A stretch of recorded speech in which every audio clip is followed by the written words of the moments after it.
there, I'm Clarence Waldron. Welcome back to Black Muse. Tonight's guest is the one and only Lynn Norment. She's, of course, known for her Ebony magazine fame. I mean, she was that was a place to be at that time, and no one did it better than Lynn. She did all kinds of stories, entertainment, politics, lifestyle, education, you name it, she did it. And now she's writing compelling stories and columns for the commercial appeal newspaper in her Memphis hometown. So I'm very interested to talk about that. So I'm going to stop now and let Lynn lead the way. Hey Lynn, how are you? Hey, how are you, Clarence? My Abs- pleasure to be here. Yeah, yeah. I waited a long time to get you here. So I'm very happy that you're available today. Thank Let's you. start at the top. What type of columns are you writing for the commercial appeal newspaper right now? I do all kinds of topics like I did at Ebony. Some of them are hard-hitting politics to the point that it affected me so personally, I had to Really? you know, and I never got any pushback from my editor here. But leading up to the election, I just had to take a break from that, but it's fine. So I've done some hard-hitting political issues from the national level because being with Ebony all those years, I was so accustomed to a national point of view, Hmm. and my editor had no problem with that. And of course, with those kinds of topics, whenever I could work Memphis or Tennessee into it, that was fine. And then other things I do based on local issues are some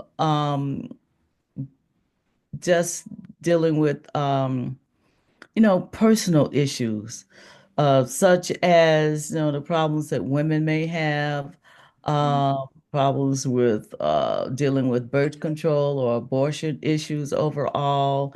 I've done a column on hair, Black women's hair. So I'm just sort of all over the place. And so far, I've never had anything rejected. So Okay. So you, happy you're doing the about right that. thing. You're doing the Yes, right I'm doing thing. the right thing. Yeah. Mhm. So this is sort of like a full circle moment for you, because for you to return to your hometown and write for the leading newspaper, what prompted you to want to go home again? I didn't come for the newspaper. I just wanted to come home to be with my family. I have a sister here and nieces and nephews. In fact, more family have moved back home after I moved back. So we have a nice little clan here. Uh, and even my oldest brother moved back since I've been here, and unfortunately, he passed Oh, recently. But it was just wonderful to be with my family, on the holidays, and for me not having to travel. Some other people did, but and I feel good about being home and being in Memphis. Run into a lot of people I knew a long time ago, so it's been good. It's been very pleasant. that's great. Let's move on to the iconic Ebony magazine. How did you end up at Ebony? That's a iconic story in itself. I was in Chicago. I was working for the newspaper at the time. I'd been here a couple of years, 2 to 3 years, no more. I was in Chicago for an uncle's wedding, and a friend of mine here in Memphis said he had run into Charles Sanders recently, gave Oh, me Charles Sanders information and said, drop by and see him, drop by. And I did drop by. Charles Sanders was not in town at that moment, but our very personable administrative assistant at Ebony told me to come on up. She talked to Herbert Nipson, told him I was who was the executive editor at the time, and just told me to come up. And Mr. Nipson ended up taking me on a tour of Ebony. Of course, I didn't know they were looking for people, and I wasn't looking for a job. I felt very happy and secure in the job that I had. And as Mr. Nipson showed me around, he even pulled Mr. Johnson out of a meeting to meet me. Mm. And I thought I said, wow, this is something else. So anyway, and within a week of my returning to Memphis, I was asked to do a story. I think that one was on a basketball player down in Mississippi. And I think one of the writers, matter of fact, Bill Rhoden, I believe, was supposed to be coming down to do it. And for whatever reason, I went down, did the story, and they liked it. And then they asked me to do a story on Al Green and what was going on in his life after the Grits incident. After that, that was well known across the country. And they asked me to do that story. I did, had a wonderful time with Al Green, and he and I became friends after that story. But it was still to this day, it was one of the most difficult interviews I've ever done with Al Green What made it so difficult? because he did not want me to write anything down. At that point, we were taking notes by hand. Certainly, he didn't want me using a tape recorder, but he didn't even want me to write any notes. He said, he said, we're having such a good time. Why you have to do that? And so, and we drove out to, he had a lot of property out within an hour from Memphis. We drove out to his farm and sat and got comfortable. He insisted I not write it down because if I started writing, he would stop talking. That was really a challenge. So whenever he would get up, leave the room, I would write. I would excuse myself and go to the ladies' room and I would write and put the story together.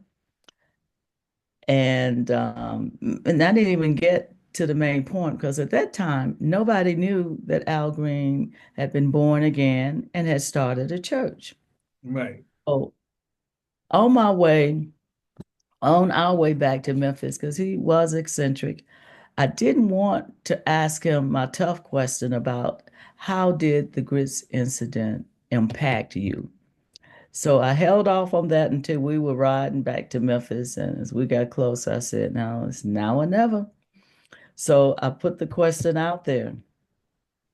And that's when he started telling me that because of that, he found the Lord again, founded a church, was born again. I didn't expect that. The editors at Ebony did not expect that. Nobody knew. I guess people in Memphis knew he had a church, but outside of Memphis, it was not news. It had not made news. So I knew I had a story. And I put it together, sent it to the editors at Ebony, and next thing I knew, they'd offer me a job. I Wow. wasn't looking for a job, but of course, when they offered it, I had to consider it. Yes. I Yes. pondered it, and my editor here in Memphis at the time did not want me to go. He said, "But I know I can't stand in the way of you and your future and your life possibilities of being with Ebony Magazine and being in a big city." So that's how I ended up at Ebony. Wow. That's fascinating. So Mhm. how many years were you at Ebony? Oh boy, now let me think. I started at Ebony in 1977, Okay. and I left in 2009. Okay. Hmm. Okay. So 31 years? No, almost. I don't know. It's right at 30 years. So yeah. Okay. Hmm. So can you talk about some of the other celebrities that you dealt with? Because I know you dealt with Tina Turner several times, but Talk to Yeah, me about the yeah. celebs. Tina Turner, next to Al Green, and that story of, how my career started, Tina has been one that touched my heart from the beginning. Hmm. So, because she is from Tennessee, she is from Nutbush, Tennessee. I'm from a little town called Bolivar, so I'd heard of her town, she'd heard of mine, and we hit it off. And the first time I interviewed Tina, she had left Ike, but it was before she, hit the top again. She was living outside of LA, just in a nice house, but nothing super rich or fancy. And she and I just hit it off. She told me about how she was a Buddha and she had a, you know, shrine worship area set up, and we talked about Tennessee and her growing up on a farm, and we just Hmm. hit it. And I think at that point she had already performed with Mick Jagger on a tour, and somebody else, I can't think right now exactly the other big group. I don't want to say Rod Stewart, but some other big rock group. And she said she realized that her style, her love was rock. And I remember her telling me that a lot of Black people didn't like that style of music. And she just felt like Black people just didn't like her that much, her music. And she at that point she was talking about moving to Europe. Hmm. And the next thing I knew, she had moved. And then we did other interviews over the coming years and grew closer and closer.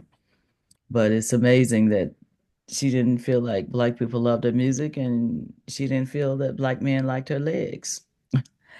And that was startling I can't to imagine me that. as well. And I said, "But you favors your legs." She said, "But when I was, younger and growing up, Black men thought my legs were too skinny, too skinny.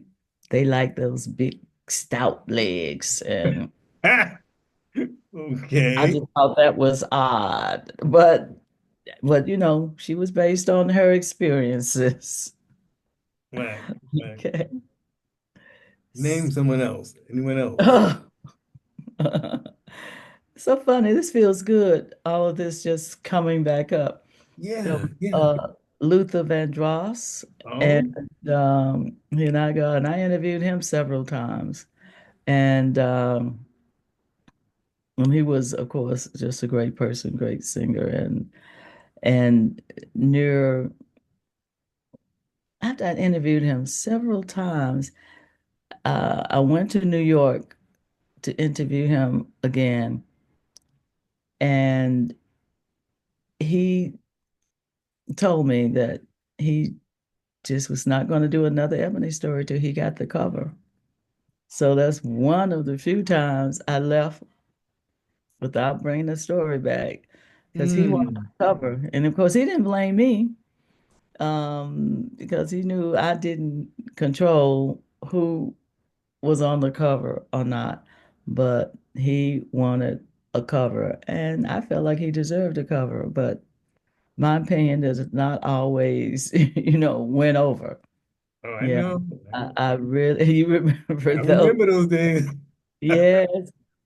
And so I regretted that. I always felt bad about that. And then because at that point, you know how his weight was going up and down for a Hmm. while. So it was during that period. And so it still might have been a couple of years before he passed, but I always regretted I could not do that cover for him, for me, because I thought it should be a cover. But now that I think about it, he had another cover when Pat I did Evans. a story on Ebony, when I did a story on his house. Hmm. So he had had a cover, something that just flashed in my mind, but that time they didn't want to put them on the cover. And but that leads into another person I interviewed who was BB King. And of course, I'd grown up on BB King's music, and he and I got along well. He even kind of flirted with me. He was known for being a ladies' man, but he let me know he didn't have anybody special in his life. And We he all.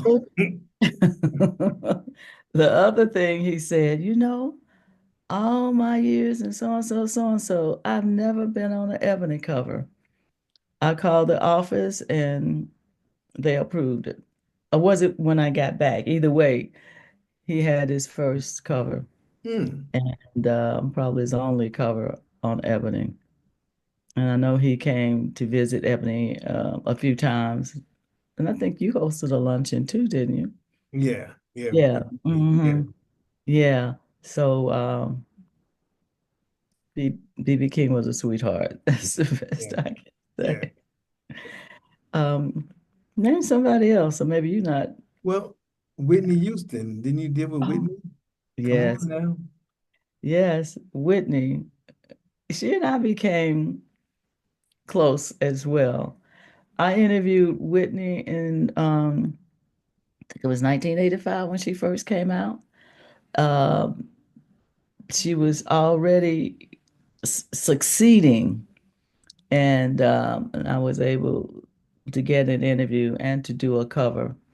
But things just don't go the way they should all the time, as it seems like it's been with each of these stories I've told. Um, but Whitney was really young, and then she had been a model. But her people didn't tell me that I was supposed to arrange for the clothes.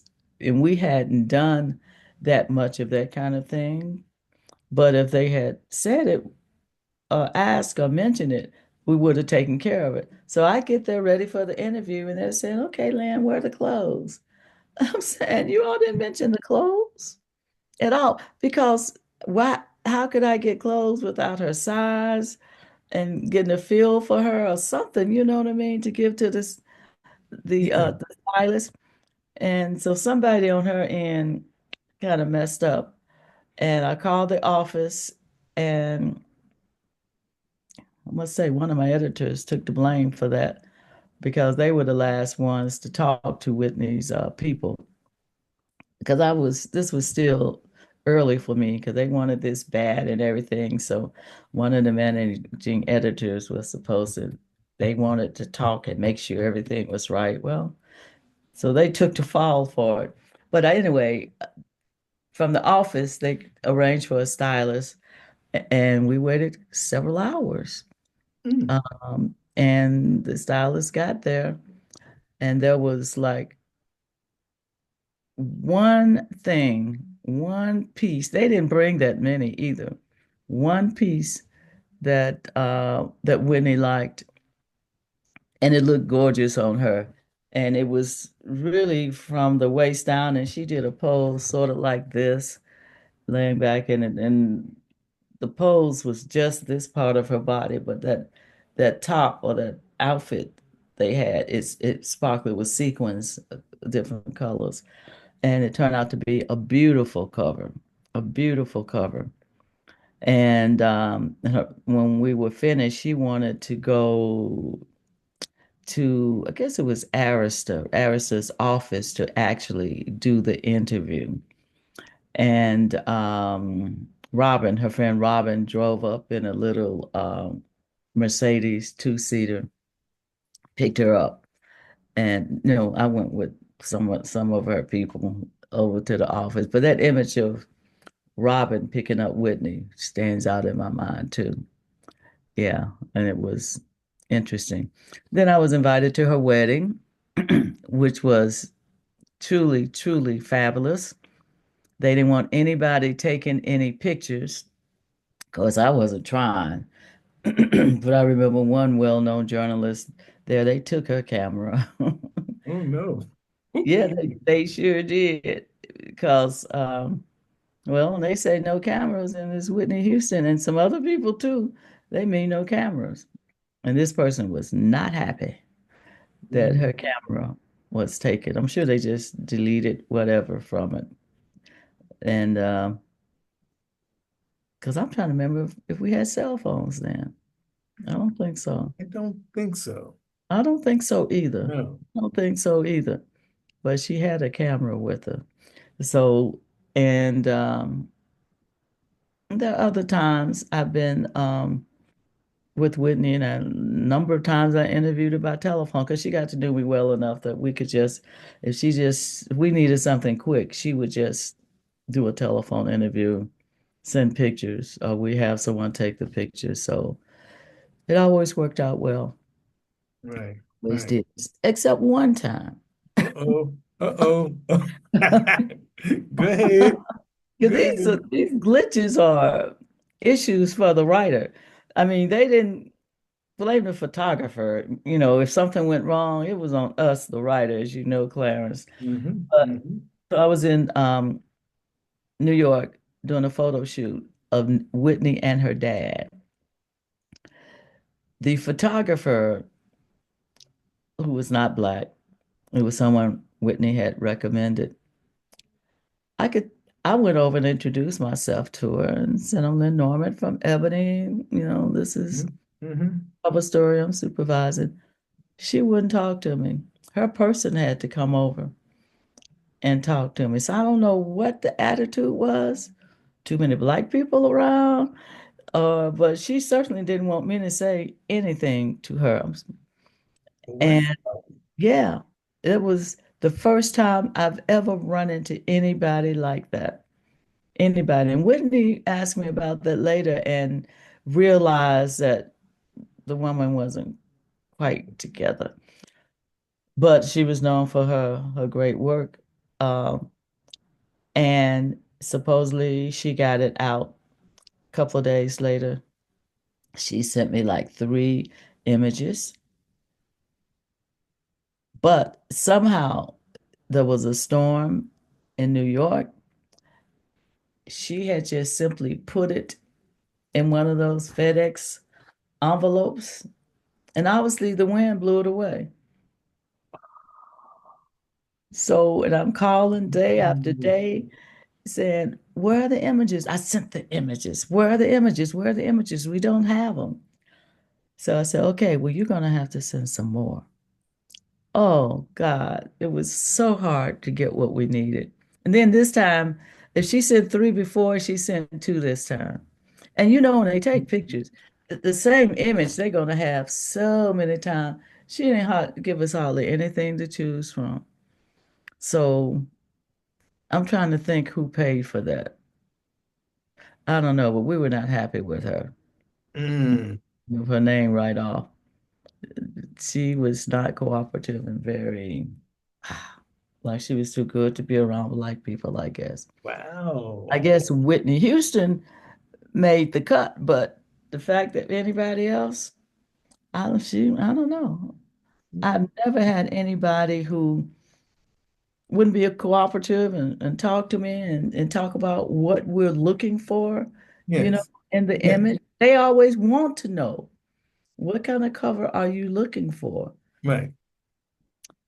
But this person, which did not cooperate, Yeah. She didn't care. She didn't care. she didn't care. She was going to send us what she wanted. So it turned out to be a beautiful cover of Whitney and her dad, though.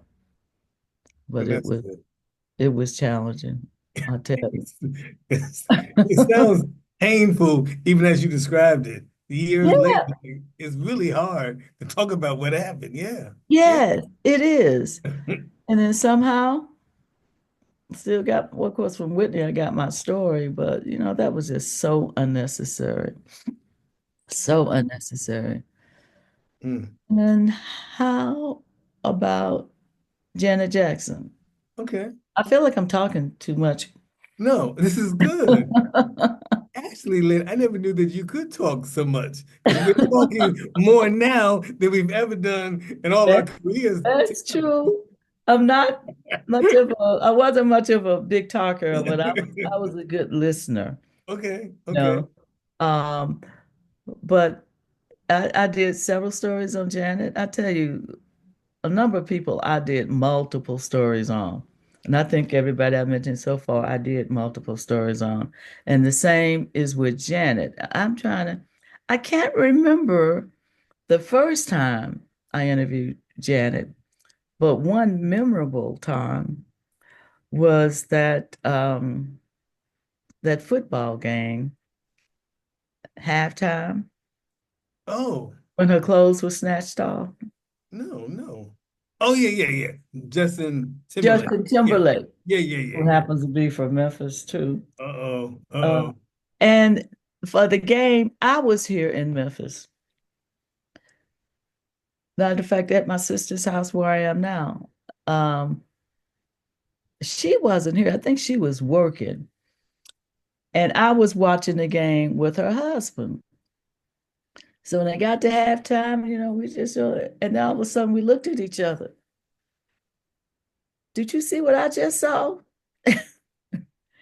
And, her top had been snatched and she was exposed. And it's just, and I keep hearing now that kind of doomed the future of her career. But to me, it was just an accident, a mistake. Anyway, even before the Super Bowl, I had my interview set up with Janet. Mm-hmm. I didn't know that was going to happen. And I was worried, that when I got back to Memphis, not back to Chicago, that she was going to cancel my interview. She did not. So a few days later, I was in California having an interview with Janet. And of course, that was the major question. She said, Lynn, legally, I really can't talk about it, but she did. Okay. She said, of course, it was a mistake, it was an error. But CBS was hot on her, hot, you Mm. know, and even now I hear people say that ruined Janet's career. And I never saw it that way. I never saw it that way. So, It may have helped sell some more records because she went on to be a big record seller. yeah, Yeah. that's what I'm thinking. Right. So, how did that ruin her career? And it was very clear because in my mind, because I guess that picture was out there of how she looked. You could tell this was not an accident. This was not something she planned. Mm-mm. And Mm-mm. people still say that. But I disagree because Janet is not like that.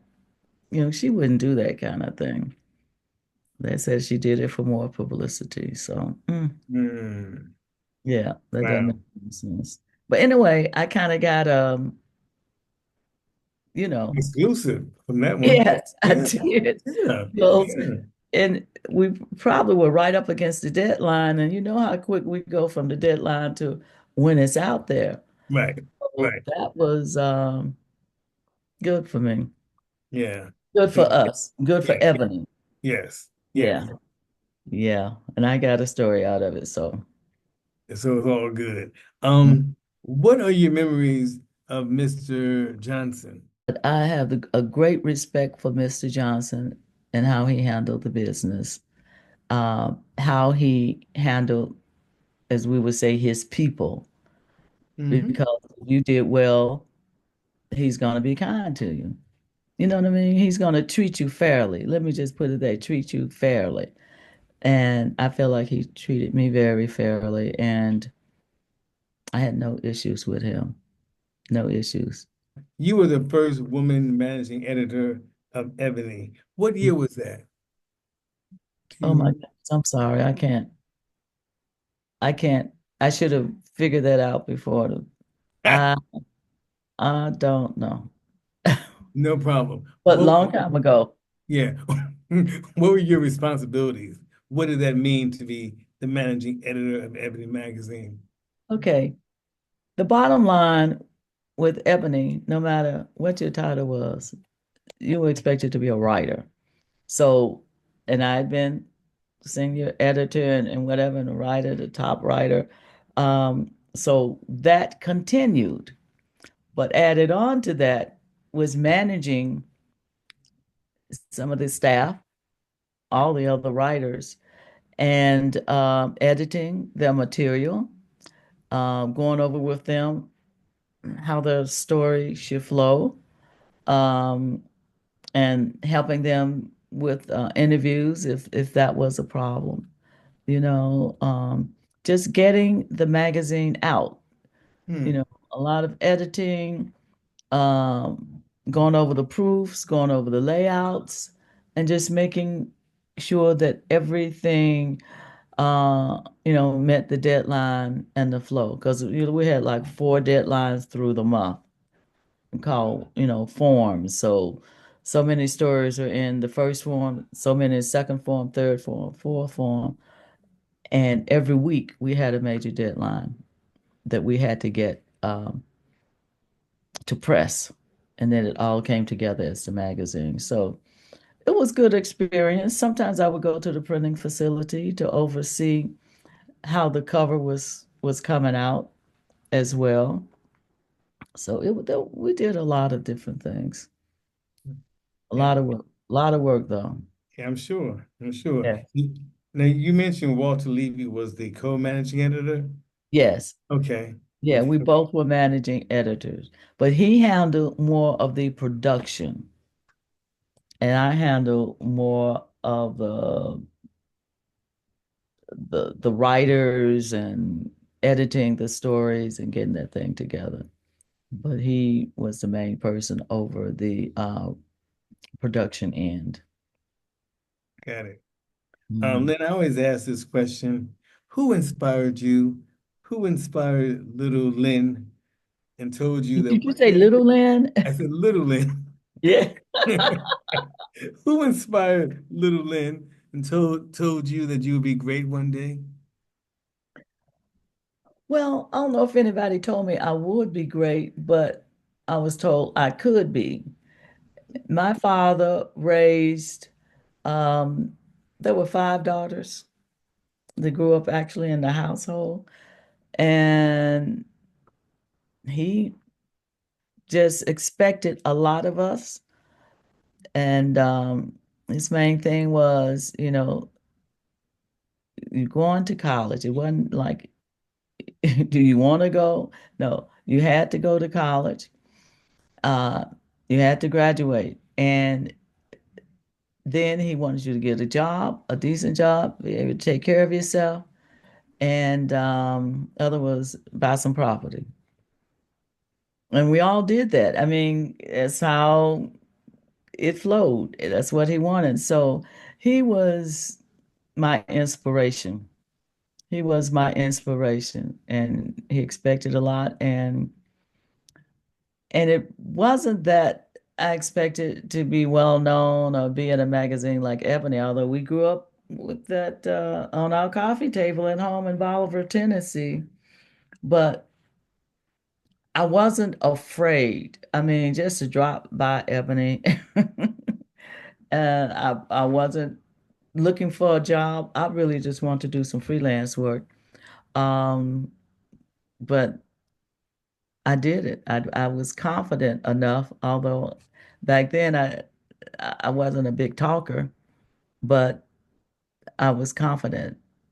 So that was that worked for me. My first grade teacher was a great inspiration too. I felt like she really started me on the path to, let's say, to be somebody, to do my best and to succeed. Because I grew up in a small town that had 7,000 people, and I think it still has about 7,000. But I knew that was not my life. I didn't want to be a school teacher.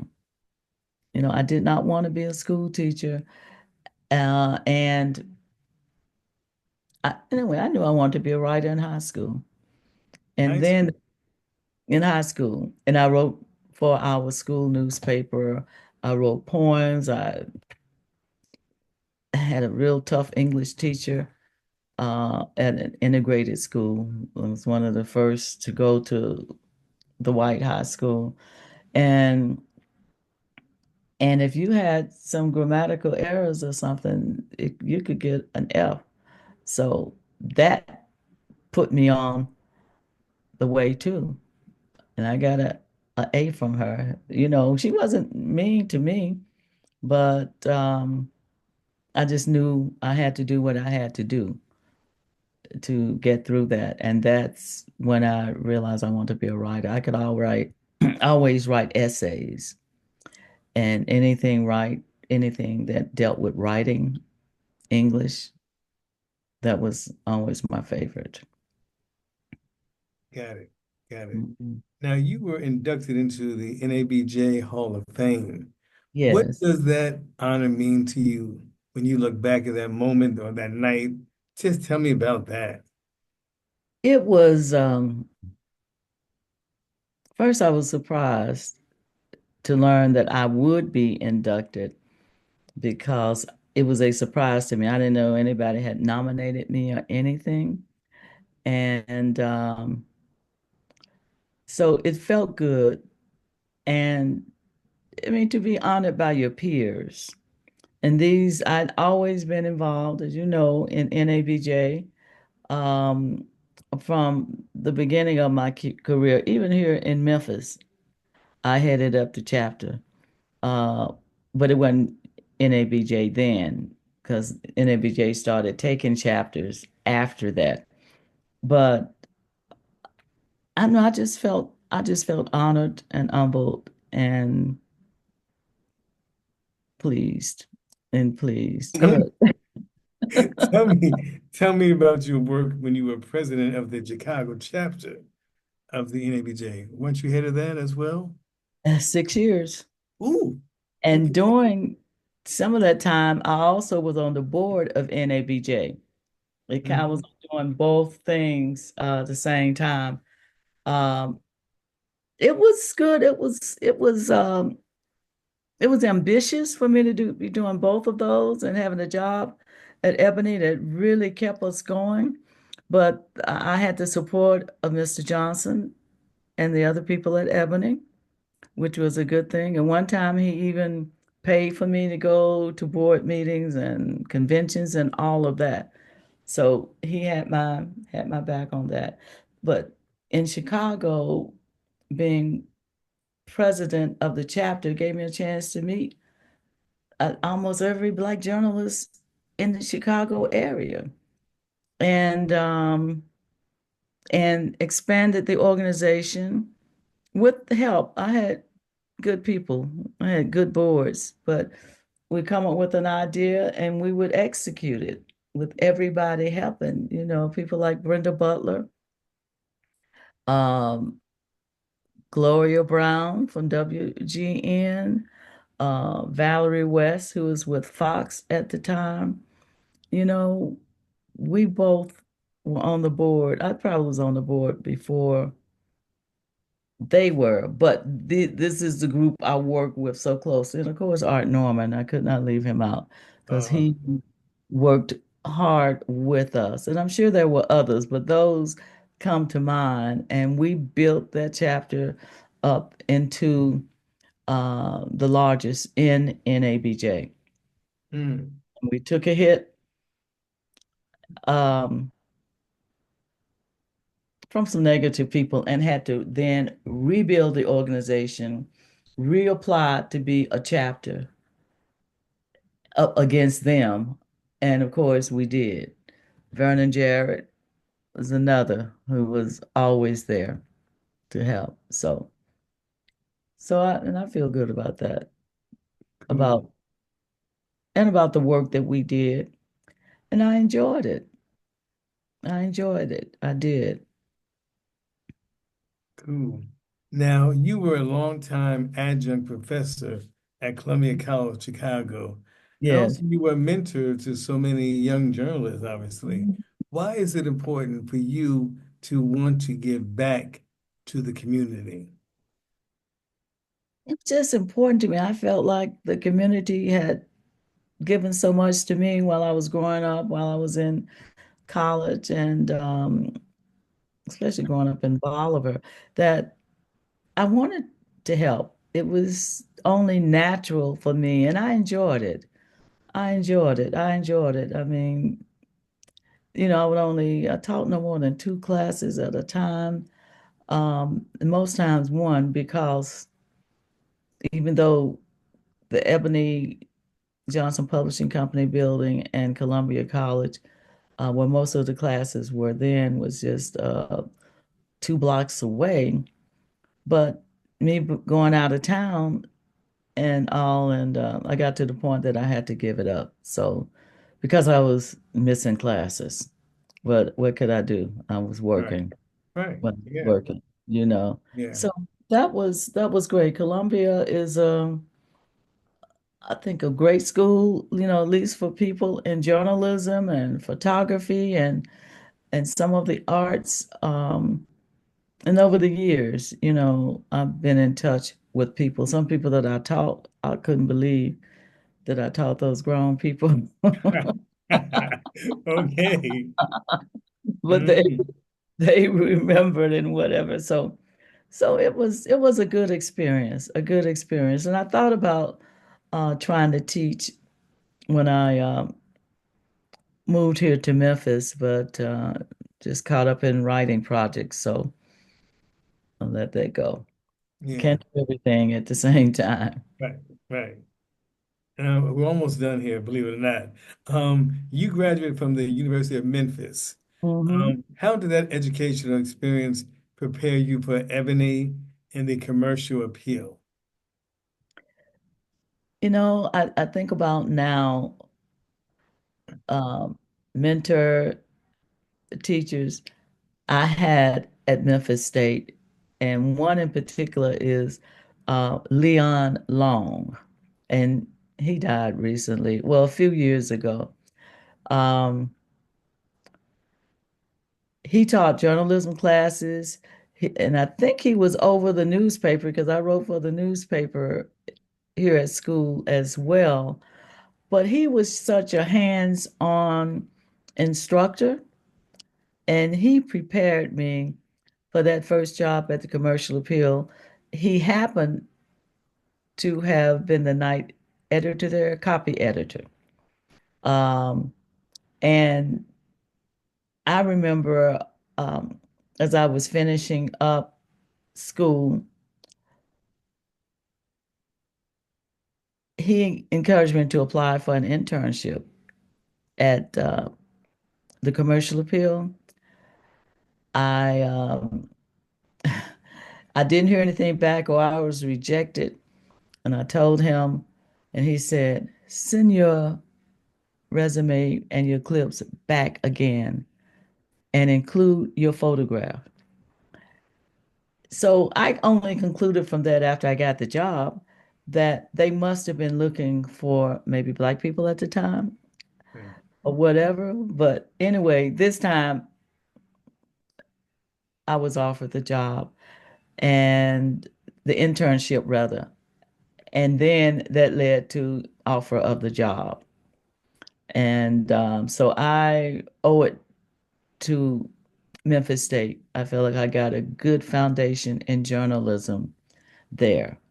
Um, and even knew the chairman of the department at that point. And they have, I mean, years ago now, they invited me back as the alumni of the year, you Hmm. know, journalism alumni of the year. And then later as, I can't think what you call it now, but this is when the whole school honors you. That I was honored by the department and then by the entire Memphis State University. So that and my honors from NABJ, hey, never worried about a Pulitzer Prize after that. Yeah. Those Yeah. honors from NABJ and from Memphis State were very satisfying. Right. Yeah. Yeah. Go back and explain to the viewers. I said University of Memphis. You said Memphis State. They did change their name at some point. Oh yeah, to University of Memphis. Yes. Long after I graduated.